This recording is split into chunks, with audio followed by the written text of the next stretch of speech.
आगे। एक मकड़ी थी, उसने आराम से रहने के लिए एक शानदार जाला बनाने का विचार किया और सोचा कि इस जाले में खूब कीड़े मक्खियां फंसेंगी और मैं उसे आहार बनाऊंगी और मजे से रहूंगी। उसने कमरे के एक कोने को पसंद किया और वहां जाला बनाना शुरू कर दिया। कुछ देर बाद आधा जाला बुनकर तैयार हो गया। ये देखकर वह मकड़ी काफी खुश हुई कि तभी अचानक उसकी नजर एक बिल्ली पर पड़ी जो उसे देखकर हंस रही थी। मकड़ी को गुस्सा आ गया और वह बिल्ली से बोली, हंस क्यों रही हो? हंसी नहीं तो क्या करूं? बिल्ली ने जवाब दिया, यहां मक्खियां नहीं हैं, ये जगह तो बिल्कुल साफ सुथरी है, यहां कौन आएगा तेरे जाले में? ये बात मकड़ी के गले उतर गई। उसने अच्छी सलाह के लिए बिल्ली को धन्यवाद दिया और जाला अधूरा छोड़कर दूसरी जगह तलाश करने लगी। उसने इधर उधर देखा, उसे एक खिड़की नजर आई और फिर उसमें जाला बुनना शुरू कर दिया। कुछ देर तक वह जाला बुनती रही, तभी एक चिड़िया आई और मकड़ी का मजाक उड़ाते हुए बोली, अरे मकड़ी, तू भी कितनी बेवकूफ है। मकड़ी ने पूछा, क्यों? चिड़िया उसे समझाने लगी, अरे यहां तो खिड़की से तेज हवा आती है, यहां तो तू अपने जाले के साथ उड़ जाएगी। मकड़ी को चिड़िया की बात ठीक लगी और वह भी जाला अधूरा बना छोड़कर सोचने लगी कि अब कहां जाला बनाया जाए।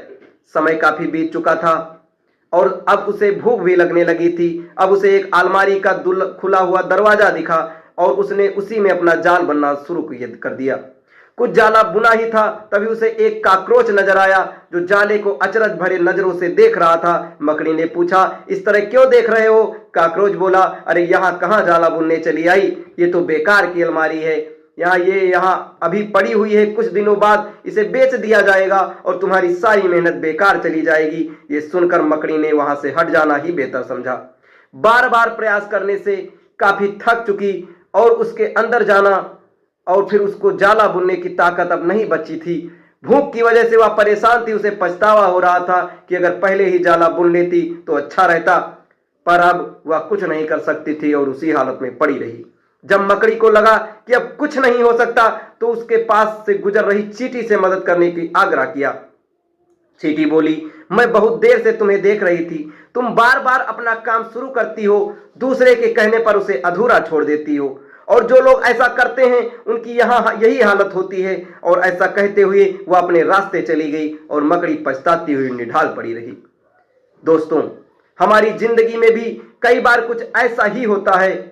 हम किसी काम को शुरू करते हैं और शुरू में ही उस काम के लिए बड़े उत्साहित रहते हैं, पर लोगों के टिप्पणियों की वजह से हम उत्साह को अपने कम कर देते हैं और हम अपना काम बीच में ही छोड़ देते हैं और जब बाद